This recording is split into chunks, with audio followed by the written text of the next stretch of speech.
Hi, I'm Michelle Frederick. I am the Senior Director of Talent Development at American University, and I am the Dean, APPA's Dean of the Supervisor's Toolkit. And I'm here today to talk about manager as coach. Oftentimes when we talk about supervision and management, we don't always think about the importance of coaching. And coaching is probably one of the most important skills that is needed in the environment, especially in facilities, is that every day your employees need some sort of guidance, encouragement, as well as challenges. So coaching is probably the most important skill for me when it comes to management. Anybody who has to work with people and supervise people, manage people, coaching is a critical piece of that puzzle. But there's three different areas that you need to make sure when you're coaching your staff that you're touching on. Most of the time when we talk to staff or employees, they always say, my supervisor or manager only talks to me when I've done something wrong. That's the only time I ever hear from them, is when I do something wrong. When we talk about coaching, we're talking about talking to them and encouraging them about the good work that they're doing, because you want them to keep doing that. That's most important. And how are they going to know if you haven't told them? Most of your employees are doing their very, very best and making their best guess on what is needed and what good work looks like. And until you point it out to them and tell them, they're shooting at a bullseye with a blind on. So we need to do that. So encouragement, meaning telling them when they're doing good work, when you see it, you say it.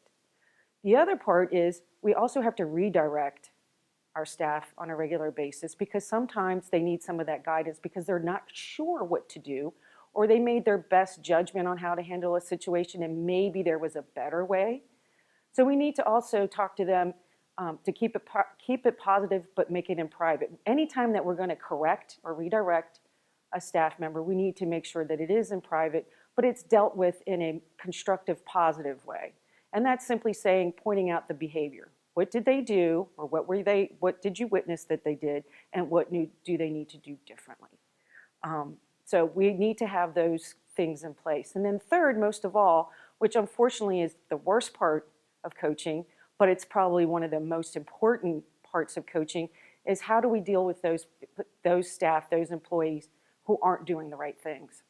And we have to deal with that, because when we don't, as managers and supervisors, we send messages to the other staff about what is important. And when we don't address things, we're saying that it's okay. And it's not okay, because it creates fallout. It deteriorates morale. It creates a lot of problems and toxic spaces in the environment. So the other piece of it is trying to get somebody on the right track, giving them a chance to step up and correct for their behavior. So the other piece of coaching that we need to think about is the 2-minute challenge. And that's where we're focusing on what did they do and what do we need them to do differently to overcome this obstacle. Now, as supervisors, oftentimes we come in and we're very prescriptive. We don't want to do that, because the minute that something goes wrong, the supervisor is going to be the one held accountable, because the employee is going to say, well, I only did what you told me to do. They have to be accountable and responsible for the solution.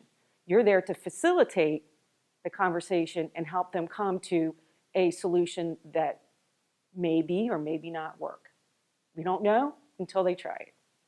And then the other part of it is you've got to follow up. Even when it's positive and it's negative, you have to follow up. You need to reinforce the message. You need to reinforce to them that what they do matters and it's important. And that's all coaching is making sure your people know that you paid attention and it mattered.